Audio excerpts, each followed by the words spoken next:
Well, look what we have here. Thermoquad.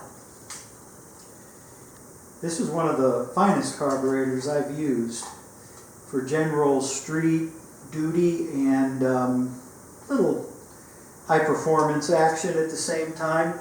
This is a parts carb. Took 2 for me to get a good one. That's been stripped out pretty well.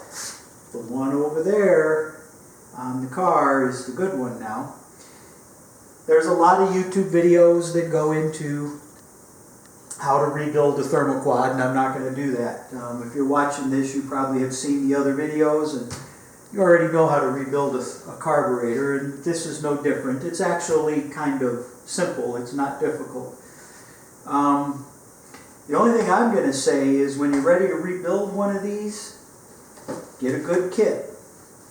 This is, I don't know if you can see the part number on here. This is the one I used. Not saying that this is the best or anything, but it's a very good kit, probably like many of the others. The most important part in rebuilding a Thermoquad is following this.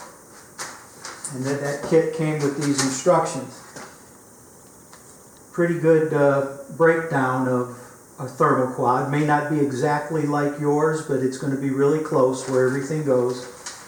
And the most important part is in here, where it tells you all the setup measurements. And this goes down into 32nds and 64ths of an inch.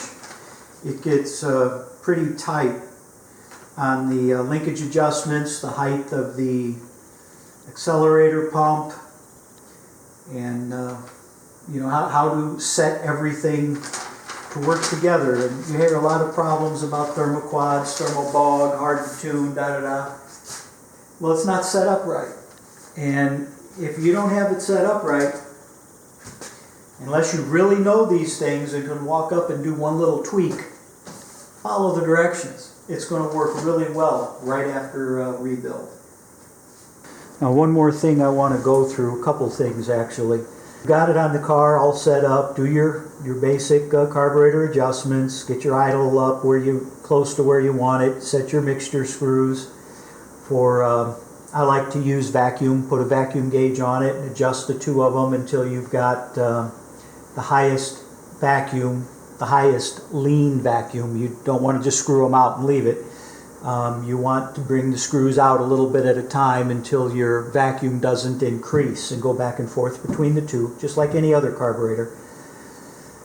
One thing about these Thermoquads, this is the accelerator pump. Now there's a spring in here that wants to push it down. As you accelerate, the spring is bringing it down. So you have to overcome that spring with the normal carb return springs. It has a pretty beefy spring on the throttle shaft, but it's not enough. You're going to have to use quite a bit of spring here to get it to go all the way back to idle. Sometimes it might want to sit off a little bit. You'll be chasing vacuum leaks when it's really not a vacuum leak. It's the carb is not able to these springs are not able to overcome the spring in the accelerator pump. So be mindful of that after you've got it up and running. The other thing is, if you've got your springs pulling back this way off the, what would that be, the underside here, and this goes for any carb, maybe not this one, there's really no place to hook it to.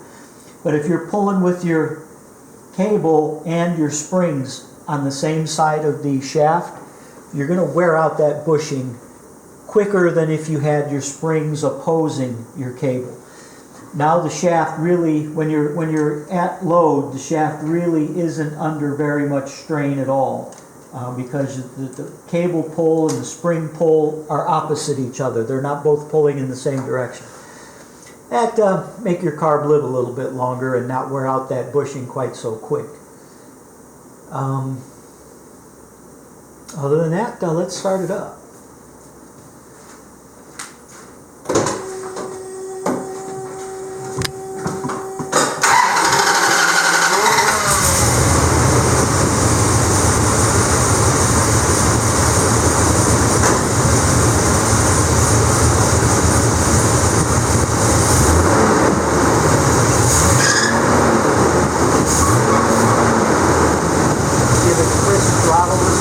it seems like it picks up low-end torque with this carburetor over the Holly 670 I had on here, the Edelbrocks I've had on here. This Thermoquad has the best throttle response and off-idle torque. And when you lay into it, the giant secondaries open up and it's full what the engine can take. They're great cars. If you can get a good one, put one together, and